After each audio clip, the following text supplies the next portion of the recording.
Hello, let me just sort volumes out and turn this up. There we go, there we go. Right, I'll do there we go. Yeah, good afternoon, people. Apologies, I might have been a bit confusing there.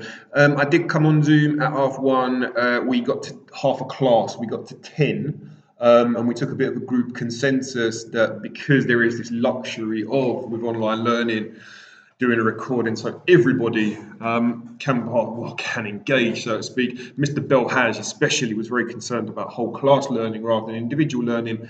What I've said is that I will do a recording for this lesson, and then yeah, you can go from there.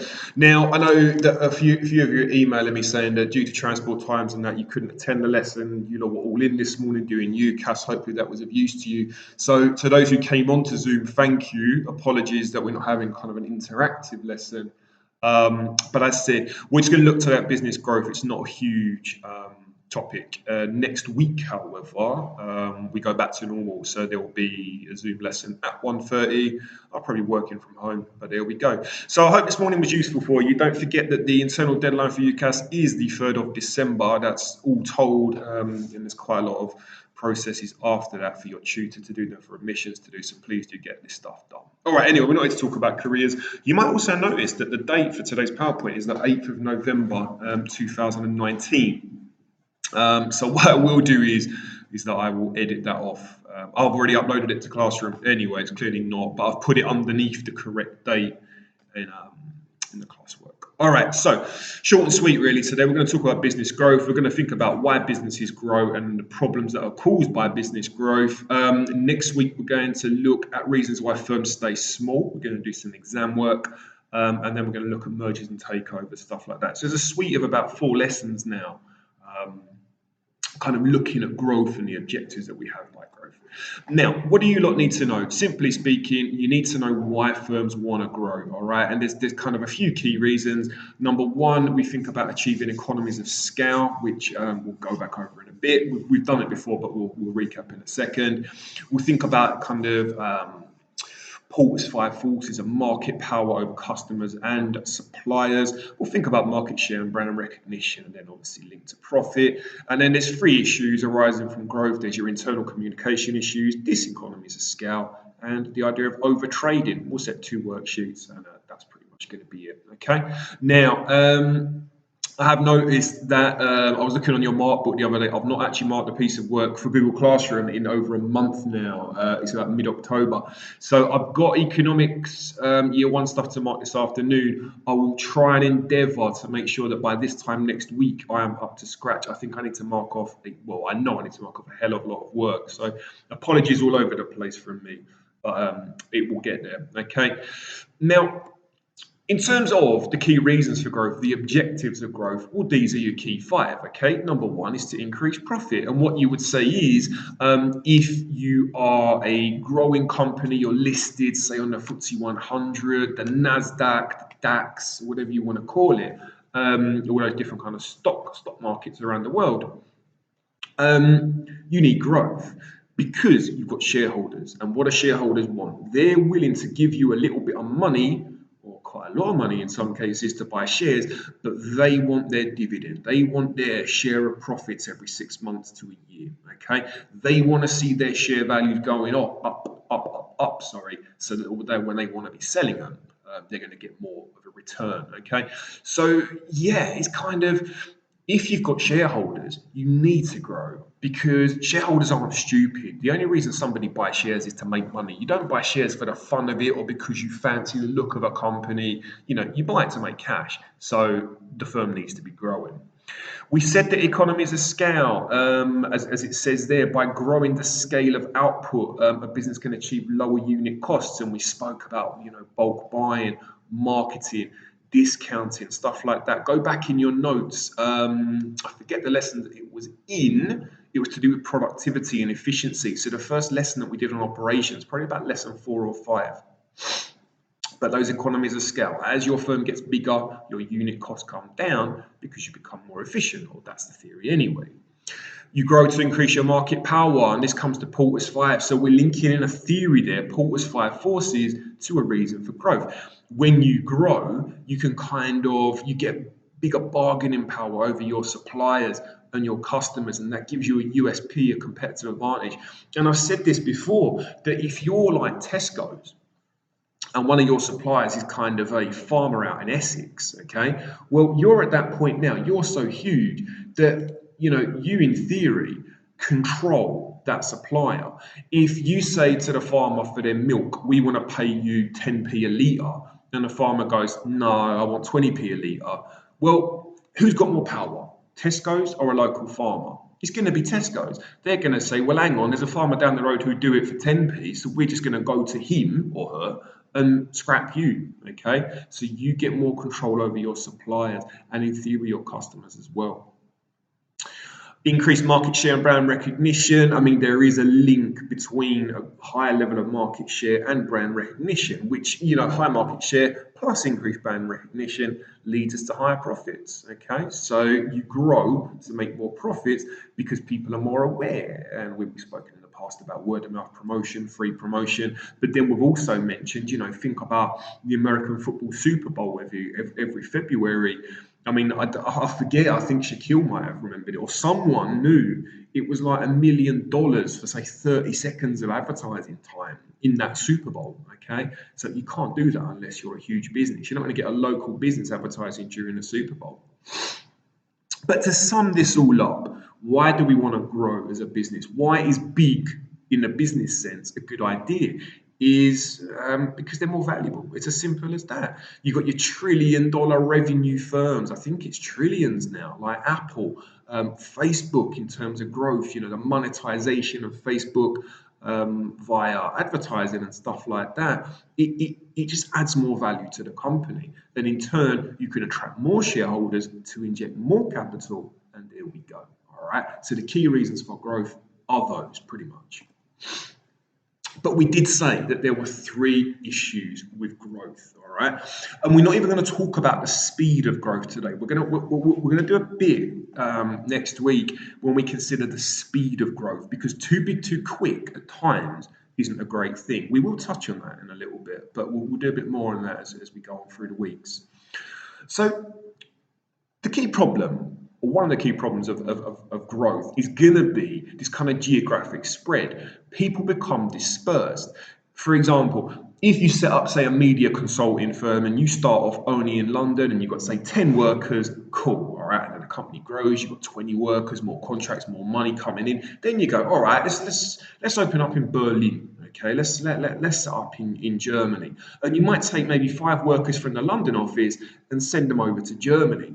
Those people then become more spread. What used to be a chat over a coffee near your office in London then has to become a Zoom call between Berlin and London. Then you open up in New York, for example, and then you've got that 6-hour travel time, although at the moment traveling isn't happening, but you've got time differences between, say, America and mainland Europe. So things just become far more spread.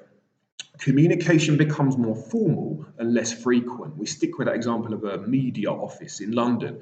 Before you want to chat, you can go to the pub after work and have a chat, like an informal conversation about a contract. You can chat at lunch. You can chat at the water machine. You can just literally turn around in the office and have a chat with somebody. It's all very informal. When you start sending emails and arranging Zoom meetings, things do become more formal, okay? And this quite often then leads to something where your senior managers, because the company's growing and growing, your senior managers start to get a bit of like an ego, all right? And you might have your kind of frontline workers, your like core workers within the organization that are doing the work, and your senior managers are sitting there in their offices in Berlin with the door shut, and they don't come onto Zoom when the need be and stuff like that. So yeah, things become more hierarchical. Think about theme 1 from last year. I think it's theme 1. Yeah. there's a tendency towards centralized decision making.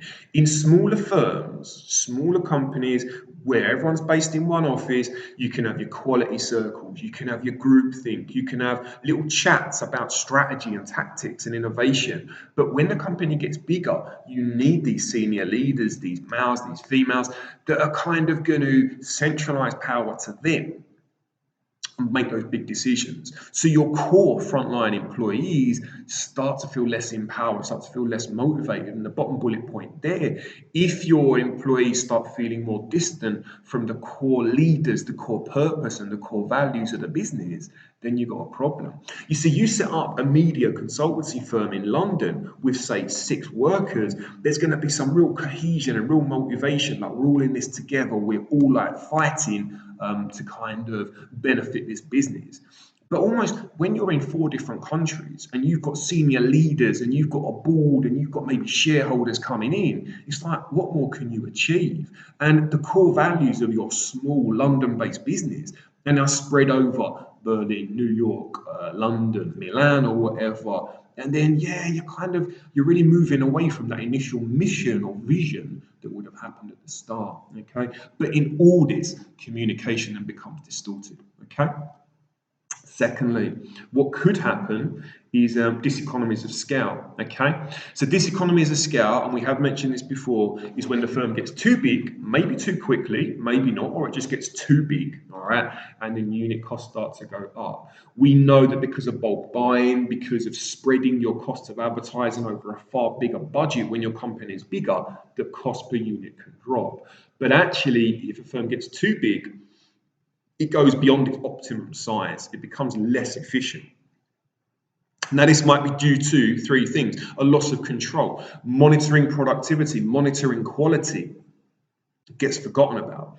If you've got huge orders coming in, you've got your customers kind of banging on the door for your product, it might be volume rather than quality. You want to supply as many units as you can, but whereas before, when you were a smaller company, you were known for like high quality, now it's just kick as many products out as possible.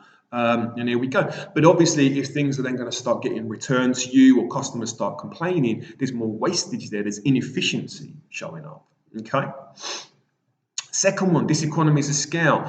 In terms of cooperation, workers, and we mentioned this on the previous slide, workers become alienated, all right? Before, let's imagine that you, like the CEO of the company was sitting in the same office as 5 other workers in this fictitious media company that I keep on talking about for no real reason.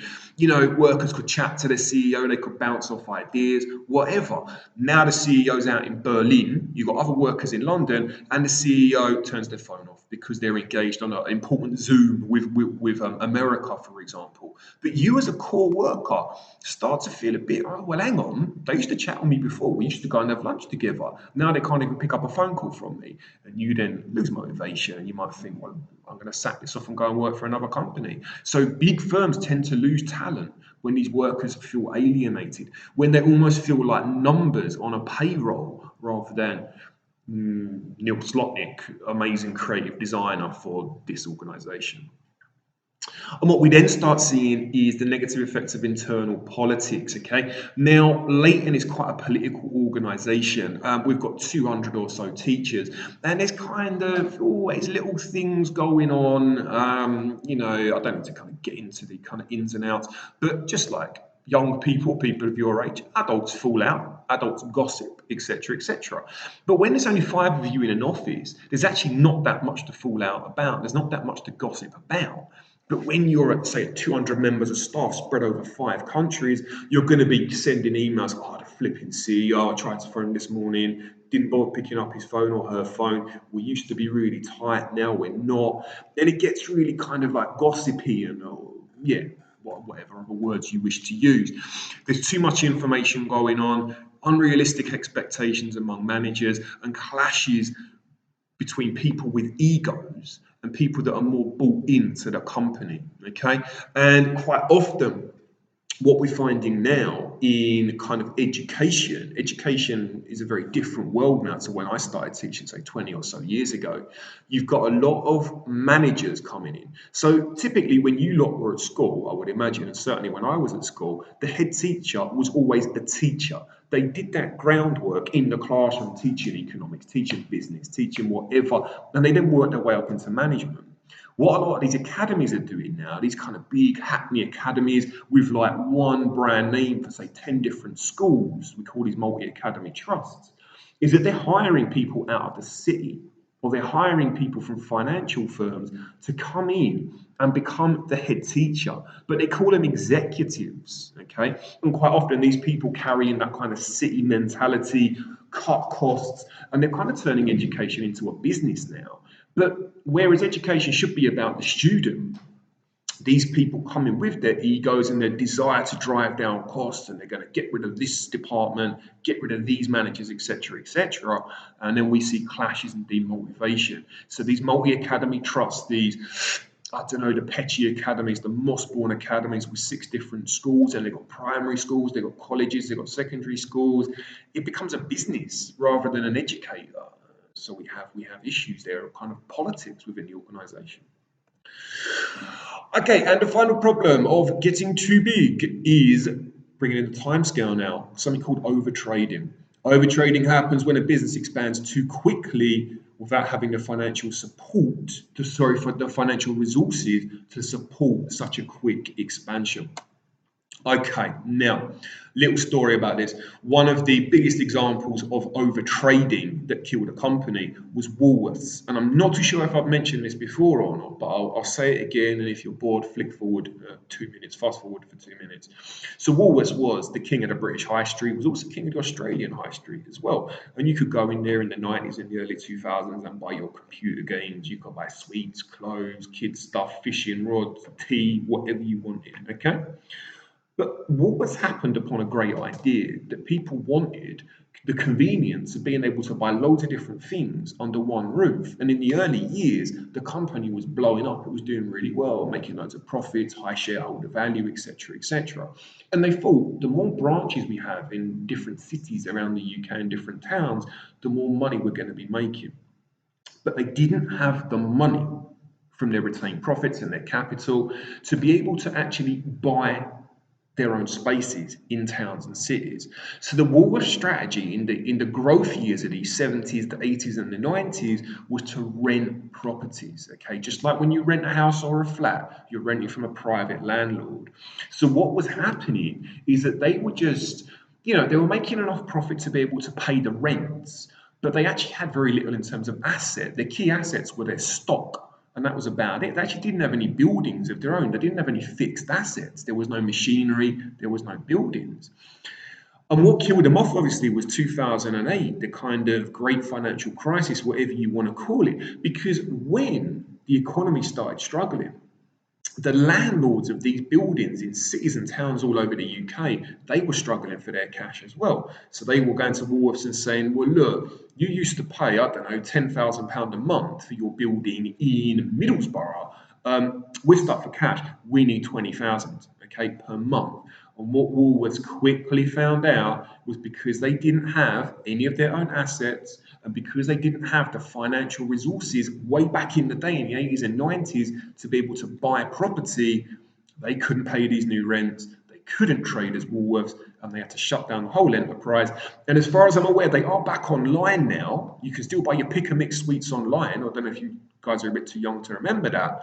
But the company died, okay? And it was because they got too big, too quick, and they didn't have the cash to buy property. Because obviously, if the company was struggling in 2008 because of the financial crisis, they could have maybe closed down 10 branches, sold off the buildings, made 20, 30, 40 million from all this property that they owned, and then plowed that back into their business to keep the other ones open. But it was because they were renting anyway. That's overtrading. So the most effective way to avoid overtrading, getting too big too quick, is just what you would do to run a business in general. You need enough working capital, you need enough day-to-day money to keep the growth going without getting too big too quick. You need enough cash coming in. or you need to be able to minimize the cash going out. So, for example, to stop overtrading, you don't buy in as much stock. And I always remember, again, probably a reference that you lot won't engage with, though you may engage with the American version, is a comedy called The Office. I know on Amazon Prime you've got The Office USA, which is it's been running for years. I think it's finished now, but obviously it started with Ricky Gervais as the English Office. And I always remember one scene where the regional manager comes round to this paper company, as it was in The Office, and from a kind of business studies teachery point of view, when Ricky Gervais, the manager, takes the regional manager down into the warehouse where they're keeping their stocks of paper that need to be sold, the manager goes, Jesus, like how much paper have you actually got here? Why is it not selling? Because obviously the company is spending money to get this paper in, like they're buying it at the unit cost. But if they can't sell it, they just got all their money tied up in stock. And if it doesn't sell, you're wasting money.